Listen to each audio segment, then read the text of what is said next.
Netanyahu का घमंड हुआ चकनाचूर, गाजा में हार, देश में विरोध और अब नेतन्याहू की सरकार गिरने के कगार पर।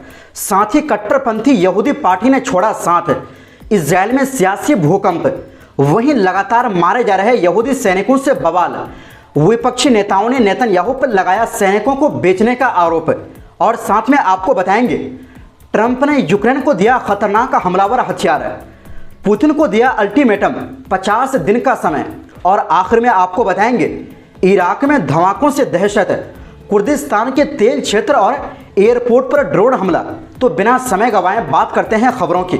दोस्तों, नेतन्याहू को शायद लग रहा था कि वो सुपर हीरो है, एक हाथ में मिसाइल, दूसरे में दुनिया की सियासत। लेकिन अब हाल ऐसा हो गया है कि अपने ही घर में कुर्सी बचाना मुश्किल हो गया है। एक तरफ गाजा में इजरायली सैनिकों का बुरा हाल है, रोजाना सैनिक मारे जा रहे हैं, घायल हो रहे हैं, जिससे इजरायली सैनिकों की मनोबल टूट चुकी है। और पिछले 5 दिनों में 3 इजरायली सैनिक खुदकुशी कर रही है और इजरायल के अंदर बंधक छुड़ाव की मांग तेज हो रही है। और अब खुद इजरायल की सरकार की कुर्सी डगमगाने लगी है। यानी नेतन्याहू के लिए चारों तरफ से मुसीबतों की आंधी चल रही है। दोस्तों, इजरायल की सियासत में इस वक्त बड़ी हलचल मची हुई है। खबर है कि प्रधानमंत्री बेंजामिन नेतन्याहू की कुर्सी पर अब असली खतरा मंडरा रहा है और इसकी वजह बना है उनका ही पुराना साथी यानी अति रूढ़िवादी पार्टी यूनाइटेड तोरा जुडाइज्म UTJ, जिसने ऐलान कर दिया है कि अब वो नेतन्याहू के गठबंधन का हिस्सा नहीं रहेगी। और इस पार्टी के जो मेन लीडर है इत्तेजाक गोल्डकनॉफ, वो 1 महीना पहले ही इस्तीफा दे दिया था। दोस्तों, वजह भी बड़ी दिलचस्प है। मामला यशीवा छात्रों का है, यानी वो धार्मिक छात्र जो दुनियादारी छोड़कर बस धर्म की पढ़ाई करते हैं। नेतन्याहू ने इन छात्रों को आर्मी से छूट देने का वादा किया था, लेकिन अब जब इजरायल को हर तरफ मोर्चे पर मार पड़ रही है तो सरकार ने कहा सब फौज में आओ। बस फिर क्या था, यूनाइटेड तोरा जुडाइज्म ने कहा भाई हमारा तो भरोसा ही तोड़ दिया और एक एक कर पार्टी के 7 में से 6 सांसदों ने इस्तीफा ठोक दिया। अब इजरायल की 120 सीटों वाली संसद में नेतन्याहू के पास सिर्फ 61 सीटें बचती है, यानी बहुमत सिर्फ नाम का। और अगर दूसरी कट्टरपंथी पार्टी शास भी समर्थन छोड़ दे, जिसके पास 11 सांसद है, तो नेतन्याहू की सरकार गई समझो। मतलब नेतन्याहू के लिए अंदर भी जलजला है, बाहर भी धमाका है। यूनाइटेड तोरा जुडाइज्म का कहना है कि जब 2022 में उन्होंने गठबंधन किया था तो एक वादा किया गया था, यशीवा छात्रों को सेना से छूट मिलेगी।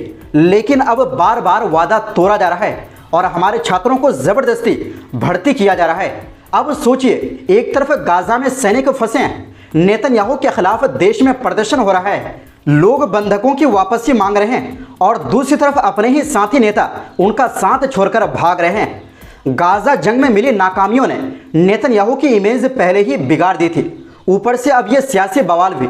साफ दिख रहा है कि नेतन्याहू की कुर्सी अब बेहद कमजोर हो चुकी है। तो कह सकते हैं कि नेतन्याहू की सरकार अब एक बहुत ही पतली डोर पर लटक रही है। जरा से हवा चली और मामला खत्म। वहीं दूसरी ओर दोस्तों, इजरायल के विपक्षी नेताओं ने सोमवार को प्रधानमंत्री बेंजामिन नेतन्याहू पर आरोप लगाया कि वो अपने सैनिकों को बेच रहे हैं और उनके खून की कुर्बानी दे रहे हैं सिर्फ अपनी सत्ता बचाने के लिए। ये बात उस वक्त सामने आई जब इजरायली सेना ने उत्तरी गाजा में अपने 3 सैनिकों की मौत का ऐलान किया। इस घटना पर रक्षा मंत्री इज़राइल काट्ज ने कहा, आज इजरायल ने अपने 3 बेहतरीन सैनिक खो दिए और उन्होंने परिवारों के लिए दुख जताया। वहीं ट्रांसपोर्ट मंत्री ने कहा कि लड़ाई तब तक चलेगी जब तक सारे बंधकों की वापसी नहीं हो जाती और हमास की ताकत खत्म नहीं हो जाती। लेकिन सबसे कड़ी बातें विपक्ष से आई। डेमोक्रेट्स पार्टी के नेता याइर गोलान ने एक्स पर लिखा, आज गाजा में 3 बहादुर लड़ाके मारे गए जो एक ऐसी राजनीतिक जंग का शिकार बने जो कभी खत्म नहीं होती। जो लोग उन्हें लड़ने भेजते हैं वो अब हरेदी नेताओं से मिल रहे हैं ताकि उनके साथियों को सेना से छूट दिलाई जा सके। गोलान ने बताया कि मौजूदा सरकार के गठबंधन में गड़बड़ी चल रही है क्योंकि हरेदी पार्टियां धमका रही है कि अगर सेना से छूट वाला कानून पास नहीं हुआ तो वो सरकार से अलग हो जाएंगे। इसे उन्होंने सैनिकों के खून से धोखा बताया। वहीं पूर्व पीएम नफ्ताली बेनेट ने 3 सैनिकों की मौत वाली रात को काली रात कहा। उन्होंने कहा, एक और परिवार ने अपने बेटे को खो दिया और संसद में नेता ऐसे कानून बना रहे हैं जिससे उनके लोग सेना में ना जाएं, जैसे हमारे पास सैनिकों की भरमार हो। विपक्ष के नेता याइर लैपिड ने इसे गहरा दुखद बताया। वहीं सैनिकों की मांओं की संस्था अवेयर मदर ने सरकार पर जमकर निशाना साधा। उन्होंने कहा 3 सैनिक गाजा में मारे गए, एक ने खुदकुशी कर ली और नेतन्याहू सरकार अपने वोटरों को सेना से बचाने की तरकीबें सोच रही है। हमारे बच्चे टूट चुके हैं, थक चुके हैं और कोई उम्मीद बाकी नहीं। वहीं दूसरी ओर दोस्तों, अमेरिकी राष्ट्रपति डोनाल्ड ट्रंप ने रूस को चेतावनी दी है कि वो 50 दिनों के अंदर यूक्रेन में सैन्य कार्रवाई बंद करे। ट्रंप ने साफ कहा है कि अगर इस समय सीमा के भीतर शांति समझौता नहीं हुआ तो रूस पर बहुत सख्त आर्थिक प्रतिबंध लगाए जाएंगे, जिनमें रूसी सामानों पर 100% आयात टैक्स भी शामिल होगा। ये ऐलान ट्रंप ने नाटो के नए महासचिव मार्क रूटे के साथ एक प्रेस कॉन्फ्रेंस में किया। ट्रंप ने बताया कि अमेरिका एक बड़ी योजना के तहत यूक्रेन को भारी मात्रा में हथियार देगा, जिसमें पैट्रियट डिफेंस सिस्टम भी शामिल है। ये मदद नाटो देशों के साथ मिलकर दी जाएगी, जिसमें सबसे आगे जर्मनी है। अखबार वाशिंगटन पोस्ट ने कुछ जानकार सूत्रों के हवाले से बताया कि अमेरिका की इस नई सैन्य मदद की कीमत करीब $10 अरब होगी। इसमें यूक्रेन को कुछ नए और ताकतवर हमलावर हथियारों के इस्तेमाल की इजाज़त भी दी जा सकती है। इन हथियारों में 18 ATACMS नाम के लंबी दूरी तक मार करने वाले मिसाइलें भी शामिल हैं, जो पहले से ही यूक्रेन में मौजूद है। अखबार के मुताबिक ट्रंप ने यह कड़ा रुख इसलिए अपनाया क्योंकि उन्हें लग रहा है कि रूसी राष्ट्रपति व्लादिमीर पुतिन उन्हें गंभीरता से नहीं ले रहे और सिर्फ दिखावे के लिए शांति की बात कर रहे हैं, जबकि असल में फायरिंग रोकने की अपील को नजरअंदाज कर रहे हैं। सूत्रों ने बताया कि ट्रंप का मानना है कि पुतिन तभी बातचीत के लिए मजबूर होंगे जब उन्हें सीधे तौर पर ज्यादा ताकत के इस्तेमाल का डर महसूस होगा। दूसरी ओर वॉल स्ट्रीट जर्नल ने कुछ पश्चिमी अधिकारियों के हवाले से बताया कि रूस ने युद्ध शुरू होने के बाद से बैलिस्टिक मिसाइलों का उत्पादन काफी बढ़ा दिया है।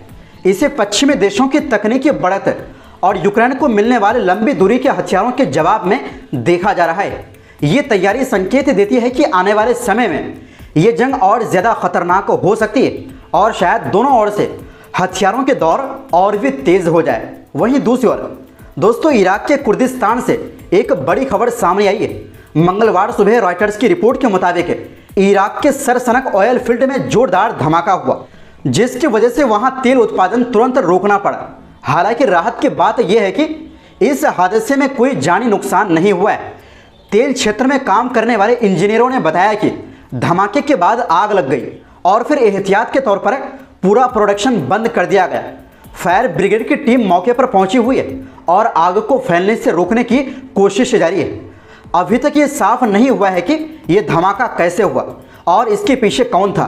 किसी भी संगठन ने इसकी जिम्मेदारी नहीं ली है। इस घटना से एक दिन पहले सोमवार को भी कुर्दिस्तान क्षेत्र में एक के बाद एक धमाकों ने लोगों को दहला दिया था। पहला हमला हुआ था अंतर्राष्ट्रीय एरबिल एयरपोर्ट पर और दूसरा हमला हुआ था खोरमाल ऑयल फील्ड पर। दोनों ही हमले ड्रोन से किए गए थे। हालांकि इन हमलों में कोई इंसानी जान नहीं गई। तो दोस्तों, फिलहाल के लिए इस रिपोर्ट में बस इतना ही। मिलते हैं एक नई रिपोर्ट्स के साथ। अगर आप इसी तरह मध्य पूर्व और दुनिया भर की खबरें देखना चाहते हैं तो चैनल को सब्सक्राइब जरूर करें, क्योंकि यह हमारा नया चैनल है। बहुत बहुत शुक्रिया। खुदा हाफिज।